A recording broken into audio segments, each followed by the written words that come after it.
Hi friends, welcome back to Via Meditation channel. In today's video, we're going to discuss a very interesting concept of nothingness. So we've all heard about nothingness and emptiness. While it is mentally we can grasp the concept, but sometimes we're not able to really go to the final depths of it. What we'll try to do in this video is try to go deeper into it and understand it from a very logical and philosophical perspective. So the first thing is there is a lot of stress which has been laid by Buddhism on Shunyata or nothingness.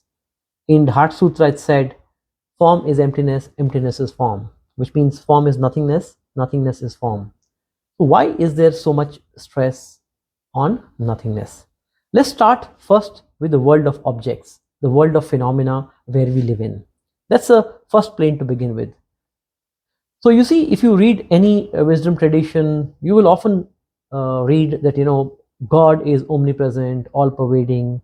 You can use any word. You can use the word truth, finality of things. Truth is all-pervading. Truth is omnipresent. So this is the level one. So the first thing you have to notice here is that something can be somewhere. Today I'm sitting in my house. After 15 minutes, I can be sitting in my office. I was in my house and I could be in my office, but I am somewhere. I am not everywhere. So the first thing to understand is something can be somewhere. Only nothingness can be everywhere. And that is why truth, or whatever word you want to use it, can be everywhere because it is in form of nothingness. See, the other thing you have to see is there is sun in the sky, there's moon in the sky, they are somewhere. And I'm not saying that they are fixed because everything is moving, the galaxies are moving, but they have a location. Sun is somewhere, earth is somewhere. Only nothingness can be everywhere. This is the first level of understanding, which is at the plane of phenomena. Now let us go a little deeper. If you read Hindu scriptures and if you read Hindu text, you will come across a very good concept of Saguna Brahman and Nirguna Brahman. Saguna Brahman is the manifested world, the entire manifested universe that we see, Sagun Brahman, the entirety of all manifestation. And what they say is that the entirety of manifestation comes from Nirgun Brahman, which is, Nirgun means no attributes, which basically points to nothingness also.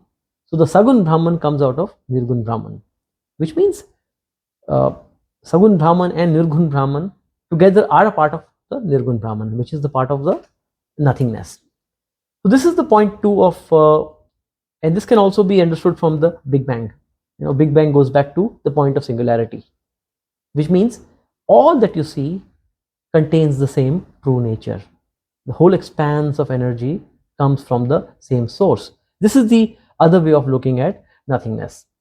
Now I want to come to the third level, which is the mental level. Now this is very interesting from our daily perspective as a seeker.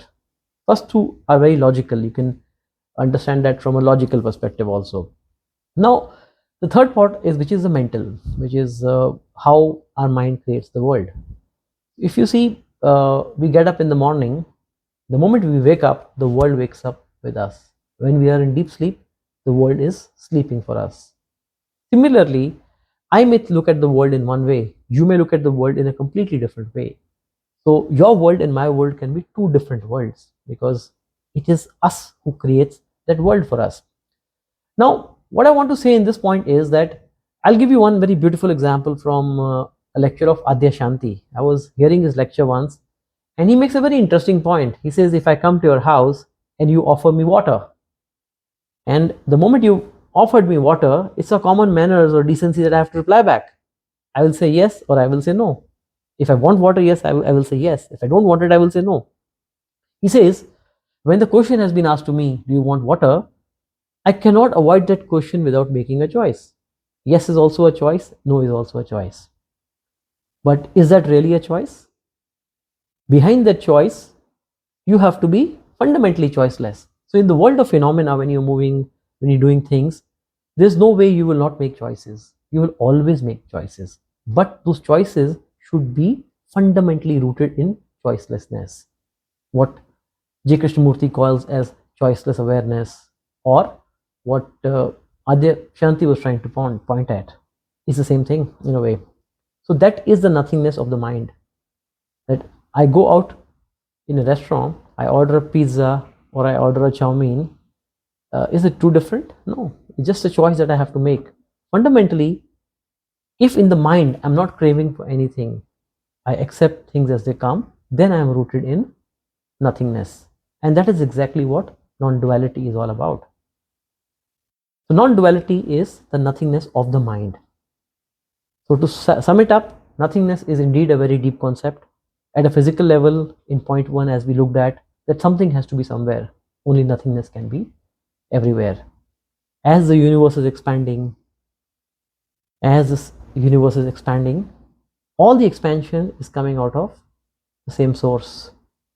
So nothingness that we're talking about as an energy is not totally nothingness. It is the infinite reservoir of potentialities.